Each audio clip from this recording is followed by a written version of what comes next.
She doesn't miss you when you chase. She misses you when your silence stops being a strategy and becomes your standard. Let's be clear from the start. This is not about playing games, disappearing to provoke anxiety, or trying to control her emotions. That mindset keeps men weak and reactive. This is about discipline, about emotional self-control, about becoming the kind of man whose absence is felt because his presence was stable, grounded, and real.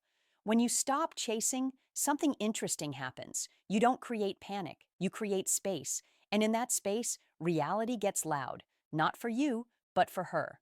Most men talk too much, explain too much, and try too hard to be understood. Strong men move differently. They don't force connection. They allow it, or they walk away clean.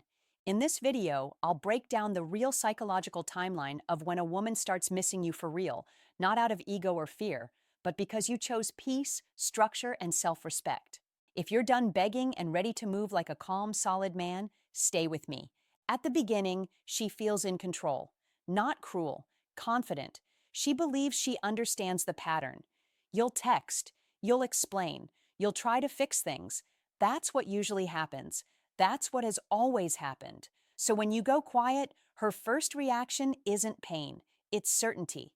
He'll be back. Your silence at first doesn't alarm her because most silence is temporary. Most men crack. They mistake discomfort for danger and rush to soothe it. But this time, your silence isn't tense. It isn't loud. It breathes. Days pass, then more days. No long messages, no emotional essays, no just checking in. Nothing dramatic, nothing hostile. That's when her ego starts working overtime. She posts casually. Not for attention, she tells herself, but to confirm something. You don't react. She mentions you lightly to a mutual contact. Still nothing. Power without an audience begins to feel heavy. The confidence she wore so easily starts pressing inward. She replays your last interaction, not the argument, but your calm. The moment you didn't fight to be chosen. That calm unsettles her because it doesn't fit the old script. Her ego says, he's waiting. Her intuition knows better. What you do, you keep your phone quiet. You don't reach for closure through conversation. You invest your energy into sleep, training, and work. You're not being cold, you're being clean. After the initial calm, she turns outward. Messages, compliments, invitations. Social energy returns, and at first it feels reassuring. Proof that she's still wanted. Proof that she made the right decision. Proof that replacing you won't be hard. But attention is loud, and volume is not depth. Over time, the praise begins to blur together. The same compliments, different faces. People notice her appearance, her presence, her surface. Few notice her patterns. Fewer understand her moods. Almost no one feels familiar to her nervous system.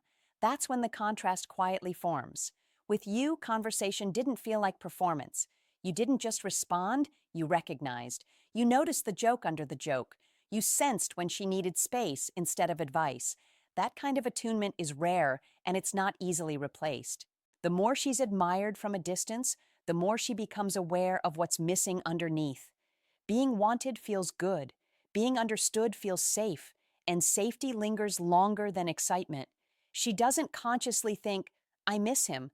She thinks, why does this feel empty? What you do, you don't compete with the crowd. You don't try to be louder, funnier, or more impressive. Noise can't beat silence. Instead, you build a life that doesn't need validation. Depth grows where attention fades. She tells herself she's moved on. And on the surface, it looks true. Life continues. New plans form. New faces appear. Everything seems fine. But the nervous system doesn't move on the same way the mind does. Certain moments begin to feel flat. Conversations that should feel exciting don't quite land. Laughter comes easily, but it doesn't stay. And in the quiet spaces between distractions, memory starts doing its work. Not the dramatic moments, not the arguments, the ordinary ones, the car rides with no music, the shared silence that felt comfortable instead of awkward, the way you noticed her stress before she named it, the way she felt calmer around you without knowing why. Memory isn't fair. It doesn't compare words, it compares how her body felt. safety, familiarity, steadiness. Those sensations don't disappear just because something ended. A song catches her off guard. A street corner feels familiar. A smell tucked away in a closet pulls her back for a second longer than she expects. She tells herself not to romanticize it, but emotion doesn't ask permission. What you do, you don't interfere with memory. No throwback posts, no indirect messages, no carefully timed reminders. Let memory speak on its own. When you try to help it, you weaken it. Silence gives memory its weight. Control feels invisible when it's working. Back when you were predictable, she knew the rhythm. If she pulled away, you leaned in. If she went quiet, you chased clarity. The tempo was familiar, and familiarity felt like chemistry. But now, something has changed. She tests the old patterns and nothing moves. A message goes unsent. A reaction doesn't arrive. She checks your profile once, then again. You look rested, lighter, not performative, just steady. That unsettles her because stability without explanation breaks the old script. Mixed signals begin to appear. A casual, "How are you?" followed by distance. A sudden reaction to an old post. A subtle reminder that she still exists in your world. These aren't calculated moves. They're reflexes, attempts to restore balance when control feels uncertain. The more emotionally regulated you become, the less leverage old dynamics hold. And that imbalance creates discomfort, not because she wants power over you, but because predictability is gone. What you do, you refuse emotional ping pong, one tempo only, calm and consistent. If you respond, keep it brief and grounded. If you don't explain. Boundaries matter more than banter. Steadiness replaces strategy. She expects a reaction eventually. Anger, guilt, emotional displays. Something she can respond to, defend against, or manage. That's how most endings go. Noise followed by distance. But you give her none of that. No indirect quotes, no public happiness performances, no attempts to prove that you're fine.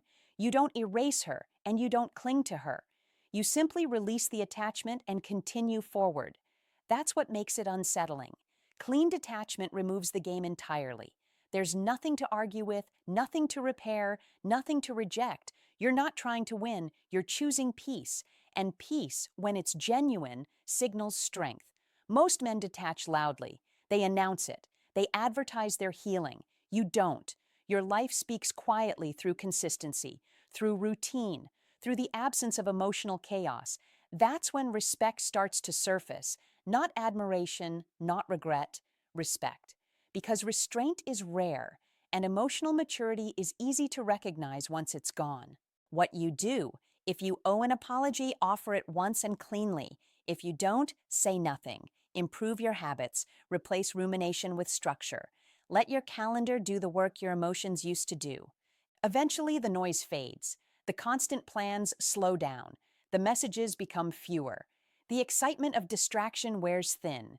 And in that quieter space, reflection begins. Whether she wants it to or not, this is where truth surfaces. Without constant stimulation, she starts replaying moments with more honesty. Not to assign blame, but to understand. She notices how you stayed calm when emotions ran high, how you listened without needing to dominate the conversation, how you showed up consistently, even when life was uneven. Time doesn't always soften memory. Sometimes it sharpens it. What once felt ordinary now looks stable. What once felt predictable now feels safe. And the realization doesn't arrive dramatically. It arrives clean. A simple thought. That was real. This stage isn't emotional chaos or sudden longing. It's clarity. And clarity can be uncomfortable because it reveals what pride once protected her from seeing. What you do. You don't rush in to ease that discomfort. You don't reopen communication to offer comfort. This isn't punishment. It's respect for the process. Let people meet their lessons at their own pace. Use the quiet to meet yours as well. At this point, it's not your absence that matters. It's your presence. Not the presence she can control or comment on, but the presence of a man who has moved forward with clarity, purpose, and discipline. Your routine, your habits, your energy, they become the message. She notices a new rhythm, Stronger body, clearer mind, tighter focus, and calmer reactions. She sees a man who isn't waiting on her responses, isn't chained to her approval. That authenticity is scarce, and scarcity that's honest hits differently. This isn't about flexing. It's not about proving that life is better without her. It's about building yourself as a man who's not defined by reactions, drama, or approval. Growth becomes attractive naturally, without effort. Stability becomes magnetic because it's rare. People often chase attention. Strong men chase improvement. The more you live fully, the more the past becomes a reflection, not a negotiation. What you do: double down on habits that build strength, peace, and clarity. Remove what drains your energy. Stay consistent. Stay disciplined. Let your life carry the message instead of words. The attraction comes from authenticity, not tactics. Emotional safety is subtle. It isn't flashy. It isn't loud. It's the calm steadiness in a storm, the patience without needing credit, the presence without performance. Most men can copy style. Few can copy safety. That's why what she misses now isn't just you, it's the way her nervous system relaxed around you, the way she could breathe without pretending, the way accountability and calm presence created a quiet home for her mind. When she encounters new people or experiences, the comparison is inevitable. Fun looks fun, but depth feels empty. Words can imitate connection, but they can't replicate the energy you built consistently over time.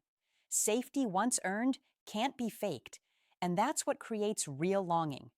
This is the stage where she realizes it wasn't the idea of you she missed. It was the environment you created, the space where her mind and body felt steady, seen, and understood. What you do: if she reaches out honestly, listen calmly. Respond from truth, not desire to control or fix. If she plays games, don't engage. Respect her process, honor your stability, and preserve your emotional boundaries. You don't create longing through manipulation. You create it through consistency and grounded presence.